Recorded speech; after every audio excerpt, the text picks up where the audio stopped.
Bienvenue dans ce nouvel épisode de Successful Anonymous. Aujourd'hui, j'ai envie de te parler du principe de paradoxe. Inutile de te demander si tu en as déjà entendu parler ou pas, parce que c'est pas une stratégie business qui existe. Je vais juste te parler vraiment de paradoxe. À tout de suite.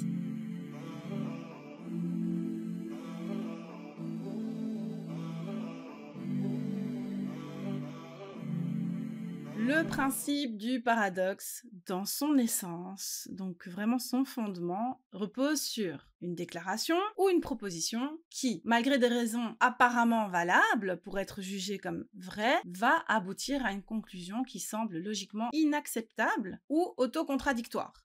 Qu'est-ce que je te raconte ? En d'autres termes, un paradoxe va exposer une situation où deux vérités totalement opposées semblent exister simultanément et ça va défier notre compréhension intuitive ou logique habituelle. Tu l'auras compris, dès que c'est un petit peu tordu, dès que ça sort un petit peu de l'ordinaire, dès que c'est atypique, ça me plaît et ça me passionne. C'est la raison pour laquelle je voulais t'en parler aujourd'hui. Donc dans le domaine du marketing, de la stratégie, du business, tout simplement, l'utilisation du paradoxe, elle peut être extrêmement puissante puisque ça va t'inviter à repenser les approches conventionnelles et habituelles et à développer des nouvelles stratégies qui peuvent a priori paraître contre-intuitives. Tu sais que ça c'est un truc que j'aime bien, hein, quand ça paraît contre-intuitif, mais en fait, tada, c'est la bonne solution, mais qui peuvent mener à des résultats surprenants et innovants. Donc on va voir comment ce principe de paradoxe s'applique dans certains contextes. Tu connais le fameux less is more, ça c'est clairement un paradoxe. Comment ça ? Comment moins peut être plus ?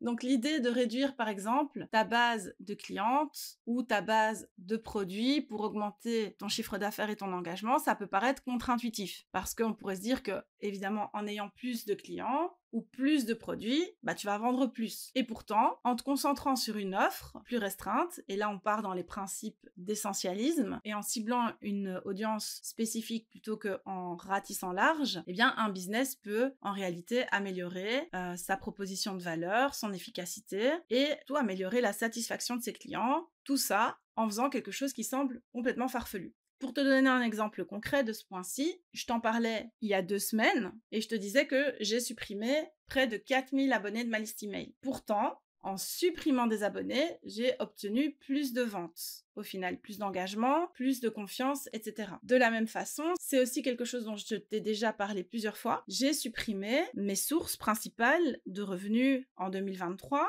qui étaient mes formations LinkedIn, Pinterest et Canva. C'était mes sources de revenus récurrents numéro 1. Je les ai supprimées. Pourquoi ? Parce que j'ai dû faire de la place pour ma nouvelle vision, j'ai dû faire de la place pour mon nouveau modèle de vente en mettant en avant un panel d'offres éphémères. Et donc, le fait de supprimer des formations qui me ramenaient de l'argent chaque mois, ça peut sembler contre-intuitif parce qu'on peut se dire « Oui, mais elle retire des formations qui lui ramènent de l'argent. Pourquoi ? Elle va gagner moins. » Ça a peut-être été vrai en temps, le temps que les choses s'ajustent et s'adaptent et le temps que les premières offres éphémères apparaissent. Mais sur le long terme, et d'ailleurs assez rapidement de toute façon, ça m'a permis de proposer de nouvelles choses, d'être plus cohérente dans ma communication, de retrouver de l'impact, du dynamisme et de vibrer à la bonne fréquence pour proposer ces choses-là et atteindre mon audience correctement et l'impacter correctement avec ce nouveau modèle. Donc ça paraît contre-intuitif, on se dit elle retire des choses, c'est néfaste pour son business, mais en fait pas du tout. Donc là on est dans un paradoxe évident et pourtant qui fonctionne très bien. Les retours que j'ai de mon audience depuis que je fais ça, depuis que j'ai changé de positionnement, ça va aussi avec un changement de branding, ça va aussi avec un changement d'offre, etc. C'est totalement incroyable, quoi. Donc, je veux dire, j'ai que de bons retours. Ça plaît beaucoup plus, ça marque aussi une évolution, une maturité. Et donc, c'était un risque à prendre, mais je suis très heureuse de l'avoir fait. Autre paradoxe qu'on pourrait imaginer, c'est la faiblesse comme force. Comment ça, faiblesse et force peuvent cohabiter dans la même phrase. En fait, tu peux transformer tes limitations, ce qui est perçu en tout cas comme limitation, ou tes faiblesses comme un avantage dans ton activité. Par exemple, le fait d'être neuroatypique, plus précisément d'avoir un trouble de l'attention, en ce qui me concerne, et je sais que c'est le cas de pas mal d'entre vous, parce qu'il y en a plusieurs parmi vous qui m'avaient confié être dans la même situation que moi et d'être neuroatypique aussi, etc. Eh bien, le fait d'avoir un trouble de l'attention, c'est perçu comme une faiblesse. On se dit « Ah, c'est un trouble, oh la pauvre, ça doit pas être évident tous les jours, elle peut pas se concentrer sur quelque chose, etc. » Bon, tout ça, déjà, c'est des croyances erronées, parce que, justement, le fait fait d'avoir ce trouble de l'attention vient avec son lot de qualités aussi et d'avantages, dont notamment la capacité à rentrer en état d'hyperfocus, en état de flow, en état d'hyperflow, on va dire, et de me concentrer à mort sur des choses où généralement on tient peut-être 1 heure et demie quand on a un cerveau qui fonctionne de façon typique. Mais ici, moi, je vais pouvoir être passionnée par quelque chose et donc rentrer dans un état d'hyperfocus et réussir à boucler des choses hyper rapidement. Ou si pas hyper rapidement, de façon efficace et effective là où quelqu'un aurait besoin peut-être de plusieurs jours pour le faire. Donc c'est vrai qu'on peut percevoir le trouble de l'attention comme une faiblesse, c'en est une, quelquefois, on va pas se mentir, mais quand on peut en utiliser les spécificités comme une force, c'est un véritable super pouvoir. Donc par exemple, quand on a un cerveau qui génère 1000 idées, le fait d'en attraper une et de se focaliser totalement sur cette idée et de pouvoir la sortir parce qu'on a mis en place un business model qui fonctionne sur l'intuition, comme par exemple la stratégie de panel d'offres éphémère, c'est tout bon. Ça paraît être un paradoxe, mais en fait, ça va vraiment servir et nourrir le business. Donc, hyper important de voir les choses comme ça. Un autre paradoxe un peu plus connu peut-être, c'est le fait de voir l'échec comme un fondement du succès. D'ailleurs, quand je parle d'échec, c'est un échec au sens commun que s'en font les personnes généralement, donc elle a raté un truc, elle a eu un échec, pas réussi à vendre sa formation parce que ceci, cela, c'est un échec. En fait, quand on voit les échecs comme ça, on voit les échecs comme des obstacles et on se dit, bah voilà, c'est fichu, on jette ça à la poubelle et on revient plus dessus. Moi, j'ai pris pour habitude, ça a été vraiment un grand shift au niveau de mon mindset, mais j'ai pris pour habitude de ne plus rien voir. Je te dis plus rien du tout. Ne plus voir toutes ces choses comme des obstacles, mais plutôt comme des opportunités de modeler la suite. Comme un feedback, comme un retour sur quelque chose, comme un test finalement. Le fait d'envisager les choses comme ça m'a vraiment permis d'évoluer constamment. Et le fait de voir ce que les gens appellent échec de cette façon-là, comme je la vois dorénavant, c'est une perspective qui est encourageante et qui permet en fait de développer une culture de prise de risque calculée. Donc il n'y a pas vraiment de grands risques quand on envisage les choses comme ça, et qui permet aussi d'innover, et les erreurs entre guillemets vont devenir plutôt des étapes cruciales dans un processus de développement et d'amélioration. Donc là aussi c'est un paradoxe où on a tendance à plus pencher dans la balance du côté négatif, alors que ça peut apporter énormément de bien en termes, comme je le disais, de développement, d'amélioration du business, etc. Finalement, dernier exemple, je dirais que c'est la simplicité dans la complexité.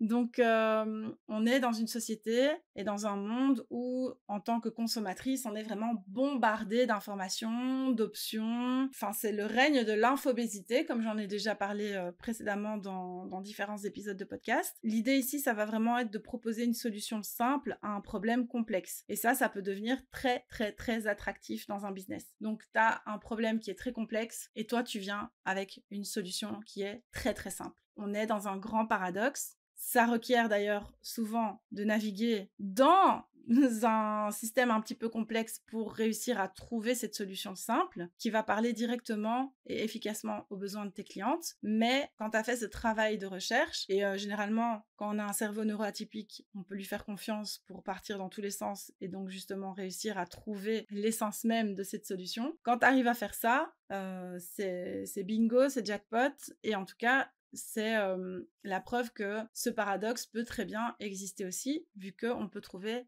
de la simplicité dans la complexité. Donc en appliquant le principe du paradoxe dans ton business, tu vas inviter ton audience et tes clientes à une réflexion plus profonde sur les pratiques qui existent déjà. Tu vas pouvoir ouvrir la voie à de nouvelles stratégies qui vont pouvoir débloquer de nouvelles perspectives de croissance pour tes clientes. Et surtout, cette histoire de paradoxe est une invitation à voir au-delà des apparences et à aller explorer un potentiel qui est caché derrière des contradictions qu'on a l'habitude de voir tout le temps. Surtout, fonctionner avec ces paradoxes-là, ça permet au cerveau neuroatypique de sortir des cases, de créer leur propre chemin en fait, et d'adapter vraiment tout leur business et de moduler tout leur business autour de leur personnalité, autour de leur singularité et autour de leur propre fonctionnement. Ça va permettre aussi évidemment d'être beaucoup plus dynamique dans la communication, etc. Donc pour arriver à ça, si tu te poses des questions, si tu as envie d'aller plus loin dans cette quête-là, je te recommande chaleureusement de jeter un œil à la formation Pop It Up